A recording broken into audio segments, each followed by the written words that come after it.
Welcome students. Study at the Uttarakhand के online platform में आपका स्वागत है। हम लोग उत्तराखंड के प्रमुख मंदिर, धार्मिक स्थल, धार्मिक यात्राएं, मेले आदि वाला सेशन कवर कर रहे थे, जिसकी अलग से प्लेलिस्ट आपके यूट्यूब चैनल पर बना दी गई है। ठीक है। तो आज का जो सेशन रहेगा ये रहेगा उत्तराखंड की प्रमुख धार्मिक यात्राएं। ठीक। प्रमुख धार्मिक यात्राएं कई मायने में महत्वपूर्ण हो जाती हैं, क्योंकि उत्तराखंड को आपको पता है कि एक तरह से कि देवभूमि कहा जाता है। यहाँ पे देवताओं का स्थान निवास माना जाता है। बहुत सारे मंदिर हैं, बहुत सारे धार्मिक अनुष्ठान होते हैं। उन्हीं धार्मिक अनुष्ठानों में ये जो उत्तराखंड की प्रमुख धार्मिक यात्रा है, जैसे नंदा राजत यात्रा की बात करें, या मणना माई जात की यात्रा की बात करें, हिल यात्रा उत्सव की बात करें, ठीक है, या फिर आप पंचकोशी वरुणी यात्रा की बात करें, इनका बहुत ज़्यादा महत्व होता है। ठीक है। एक तो रिलीजियस पॉइंट ऑफ व्यू से, दूसरा अगर हम बात करें एग्जाम के पॉइंट ऑफ व्यू से, तो ये कई बार एग्जाम में क्वेश्चन बनते हैं। तो आने वाले जो उत्तराखंड के जितने भी एग्जाम में उनके लिए बहुत ही महत्वपूर्ण सिद्ध हो सकता है। ठीक है। तो ये हमारी क्लास नंबर 99, जो ओवरऑल हमारी उत्तराखंड की क्लास चल रही है, वो क्लास नंबर 99 रहेगी। ठीक है। तो ये जो चीज़ें हैं ये हम ऑलरेडी हमारे डिस्ट्रिक्ट सीरीज में कवर कर चुके हैं, परंतु जब ये सेपरेट टॉपिक बन रहा है तो उसके लिए हम आपके लिए ये स्क्रीनशॉट और कुछ चीज़ें लेकर आए हैं, और साथ में इसके साथ साथ हम क्वेश्चनों को भी सॉल्व करने का प्रयास करेंगे। ठीक है। तो पहले कुछ स्टडी कर लेते हैं, कुछ यात्राओं के बारे में जान लेते हैं, फिर उसके बाद हम इनके क्वेश्चनों की तरफ चलेंगे जो पूरी तरह से बीएस ने की बुक पर डिपेंडेंट रहेंगे। ठीक है। तो स्टार्ट करते हैं सबसे पहले देवी राजात यात्रा के बारे में। ठीक। तो ये कौन सी जनपद में ये आयोजित की जाती है? ये आयोजित की जाती है चमोली जनपद में। ठीक है। ये इंपॉर्टेंट है, और इसके लिए क्या होता है कि ये यात्रा जो है प्रत्येक 12 वर्ष में आयोजित की जाती है। ठीक है। एक धार्मिक यात्रा है। ठीक है। तो आप जैसे जानते होंगे, नंदा देवी मतलब माता पार्वती को जो हमारा एक चमोली में नौटी गांव है। ठीक है। ये देखिए यहाँ पे नौटी लिखा हुआ है, नौटी गांव से यात्रा शुरू होती है। तो नौटी गांव के लोग नंदा देवी या माता पार्वती को अपनी बेटी के समान मानते हैं, और अपनी बेटी की जो विदाई होती है वो, जैसे बेटी अपने मायके आई हुई है, और बेटी के मायके से ससुराल तक की विदाई को ही एक यात्रा के रूप में, धार्मिक यात्रा के रूप में मनाया जाता है, जिसे नंदा देवी राजत यात्रा कहा जाता है। ये आप याद रखिएगा। तो यह यात्रा कहाँ से शुरू होती है? नौटी गांव से शुरू होती है, और होमकुंड तक पहुंचती है, जो नंदा देवी या माता पार्वती का ससुराल माना जाता है। ठीक है।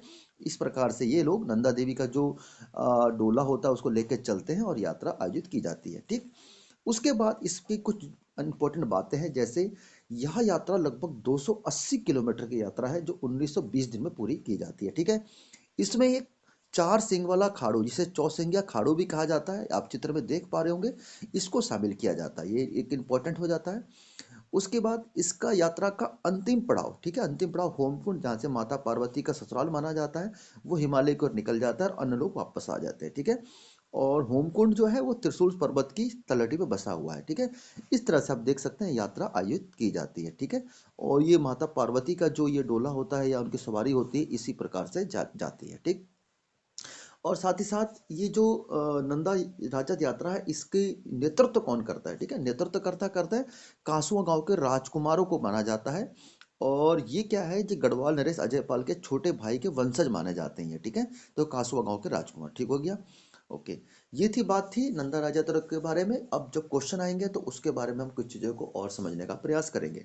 दूसरी एक बहुत इंपॉर्टेंट यात्रा है मणना माई की जात यात्रा, जो कहाँ मनाई जाती है? माफ कीजिएगा, रुद्रप्रयाग में आयोजित की जाती है। ठीक है। ओके। तो यह यात्रा ऊखी मठ, ये उसकी आ गया, ऊखी मठ। ठीक है। ऊखी मठ विकास खंड के मधमेश्वर घाटी में आयोजित की जाती है। ऊखी मठ से आप समझ गए होंगे, जहां पर ओमकारेश्वर मंदिर स्थित है, जो हमारा केदारनाथ मंदिर का शीतकालीन निवास होता है। ठीक है। यहाँ पर स्थित राशि गांव से मणना माई की डोली मणनी बुग्याल तक जाती है, और वापस राशि गांव में स्थित रंकेश्वरी मंदिर में लाई जाती है। ठीक है। ये है मणना माई जात की यात्रा। इंपॉर्टेंट है, एग्जाम में पूछा जाता है डायरेक्टली कि कौन से जनपद में मनाई जाती है। ठीक। उसके बाद एक पंचकोशी वरुण यात्रा, जो प्रमुखता से उत्तरकाशी में मनाई जाती है। ठीक है। यह 15 किलोमीटर की धार्मिक यात्रा है। ठीक है। जो वरुणावत, ये वर्णावत आ गया, वरुणावत पर्वत का चक्कर लगाकर भागीरथी नदी के संगम पर समाप्त होती है। तो एग्जाम के पॉइंट ऑफ व्यू से अगर बात करें, तो सीधा सा पूछा जाता है कि उत्तरकाशी में कौन सी यात्रा का आयोजन किया जाता है? तो पंचकोशी वरुणी यात्रा। ठीक है। तो यहाँ पे आप चित्र में भी देख सकते होंगे, यहाँ पे आपको दिख रहा होगा पंचकोशी वरुणी यात्रा का पथ। ठीक है। ये आपको बोर्ड में, ठीक है। तो ये वरुणावत पर्वत है, इसी के चक्कर लगाने की यह यात्रा मनाई जाती है, ठीक हो गया। फिर कैलाश मानसरोवर यात्रा जो बहुत ही प्रमुखता से होती है, हमारे देश के विभिन्न कोनों से लोग यहाँ पर आते हैं, ठीक है। यह यात्रा कहाँ पे प्रतिवर्ष जून से सितंबर के महीने में चलती है, ठीक है। और इस यात्रा का आयोजन जो होता है, पूछा जाता है, भारत विदेश मंत्रालय, कुमाऊं मंडल विकास निगम और भारत तिब्बत सीमा आईटीबी पुलिस का सहयोग से पूरा होता है, ठीक है।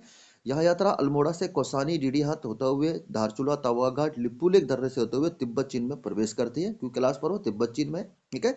और इसके पश्चिम में जो तिब्बत चीन में कैलाश पर्वत है, इसके पश्चिम मानसरोवर झील तथा दक्षिण में राकस ताल है। मानसरोवर झील से आप जानते हैं सतलज नदी और सिंधु नदी का उद्गम होता है, ठीक है। ओके, कैलाश पर्वत को गण पर्वत और रजतगिरी पर्वत भी कहा जाता है। ये कैलाश मानसरोवर यात्रा के बारे में बात होगी। और एक उत्सव होता है जो पिथौरागढ़ में मनाया जाता है, जिसे हिल यात्रा उत्सव कहते हैं। जैसे आपने चमोली में रम्माण उत्सव के बारे में सुना है, ऐसे मुखौटा टाइप का एक नृत्य होता है या मुखौटा उत्सव होता है, जिसे हिल यात्रा उत्सव कहा जाता है, ठीक है। यह उत्सव जो है पिथौरागढ़ की सौर घाटी में कुमेड़ व बजेटी गांव में मुख्यतः आयोजित किया जाता है। इस यात्रा या जात्रा में बैला का मुखौटा पहने व्यक्ति अभिनय करते हैं, जिसे मुखौटा नृत्य भी कहा जाता है, ठीक है। इस महोत्सव में लखिया भूत आकर्षण का केंद्र होता है, ठीक है। और यह नेपाल की भी देन इसे कहा जाता है। इसे नेपाल में इंद्र जात्रा उत्सव के रूप में मनाया जाता है, ठीक है, क्योंकि सौर घाटी आप जानते हैं नेपाल से सटी हुई है। ये आप लखिया भूत जो कहते हैं, जो आकर्षण का केंद्र होता है, ठीक है। तो ये थी जानकारी कुछ कुछ जो हमें बेसिक पता होनी चाहिए इन यात्राओं के बारे में। अब हम क्वेश्चनों के माध्यम से इसको समझने का प्रयास करते हैं, ठीक है। तो अब इन यात्राओं से संबंधित कुछ क्वेश्चनों के करते हैं जो बीएस ने की बुक से लिए गए हैं और बहुत इंपॉर्टेंट क्वेश्चन है, कई बार एग्जाम में बन जाते हैं, ठीक है।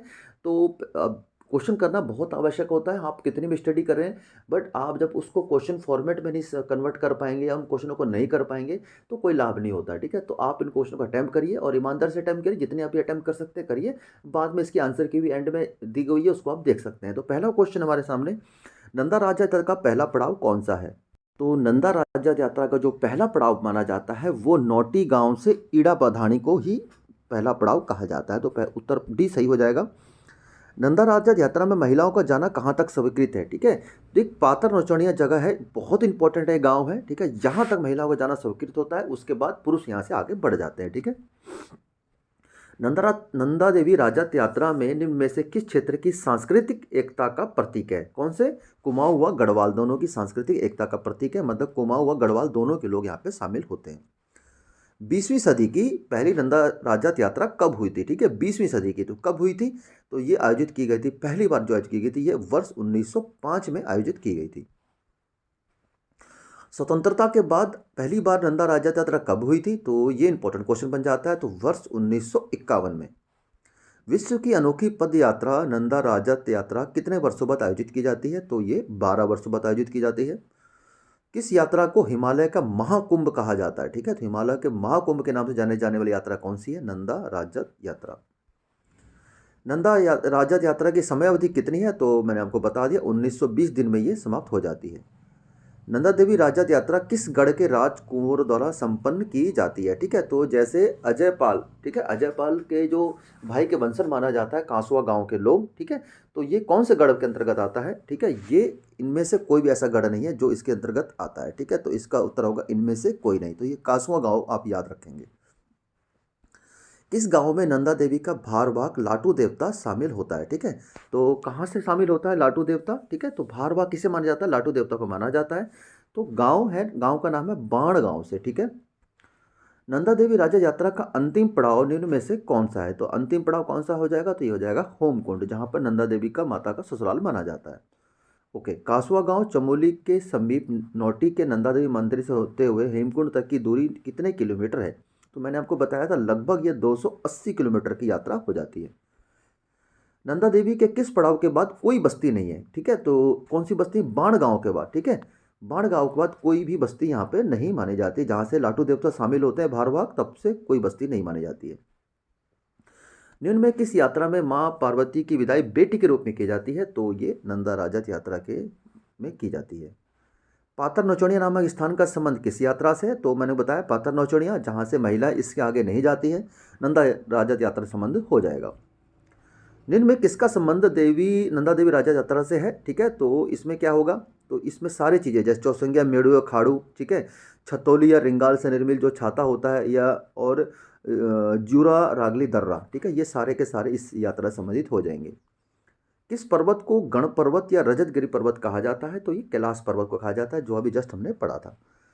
जून सितंबर माह के बीच कैलाश मानसरोवर यात्रा किसके सहयोग से की जाती है? जो हमने अभी जस्ट पढ़ा था, आईटीबीपी, कुमाऊं मंडल विकास निगम और भारतीय विदेश मंत्रालय, उपयुक्त सभी के सहयोग से की जाती है। कौन सी यात्रा अल्मोड़ा से कौसानी डीडी हाट होते हुए धारचूला पहुंचती है, फिर आगे लिपुलेख दर्रा चले जाती है? तो कौन सी यात्रा की बात की जा रही है यहाँ पे? कैलाश मानसरोवर यात्रा की बात की जा रही है। पिथौरागढ़ के लिपुलेख दर्रे से होकर जाने वाली यात्रा कौन सी है? तो कैलाश मानसरोवर यात्रा। बड़ा आसान प्रश्न था। कैलाश मानसरोवर यात्रा की समय अवधि कितनी है? तो समय अवधि एग्जाम में कभी पूछ देते हैं, लगभग 40 दिन की समय अवधि होती है।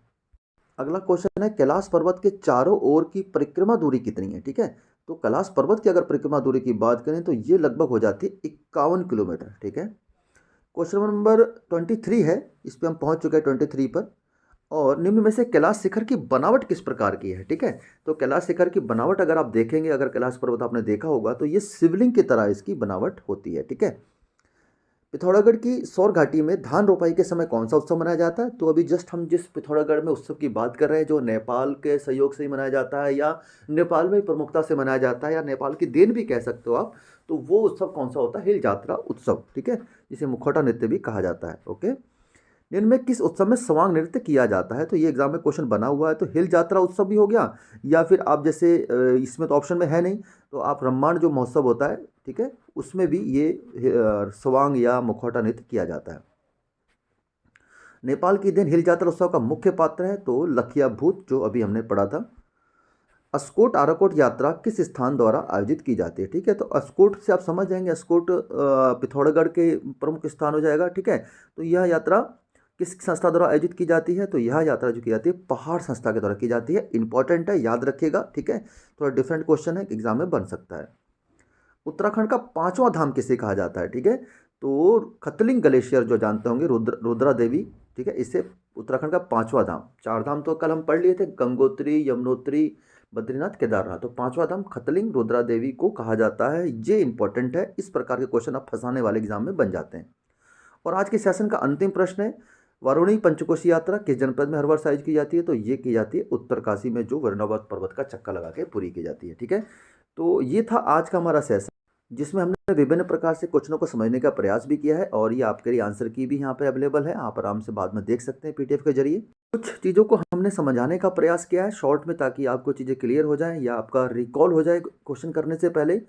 और इनको बारे में हमने बताया था, देखिए जैसे मैंने आपको बताया था कि कैलाश मानसरोवर का जो शिवलिंग जैसा इसका ये चित्र है। ठीक है, तो इस सब चीज़ों को आप देख के चलिए और अच्छे से स्टडी करिए और मेहनत करते रहिए। उत्तराखंड 2024 में जितने भी आने वाले एग्ज़ाम हैं आपके लिए, उनके लिए सब आपको बहुत बहुत शुभकामनाएं, और तैयारी अच्छे से चलाइए। और भगवान से और ऊपर वाले से आप बहुत ज़्यादा प्रार्थना है कि जल्दी जल्दी आपका सिलेक्शन हो। ठीक है, और अपने माता पिता का नाम आप रोशन करें। ठीक है, तो मिलते हैं फिर आप नेक्स्ट क्लास में, तब तक के लिए जय हिंद।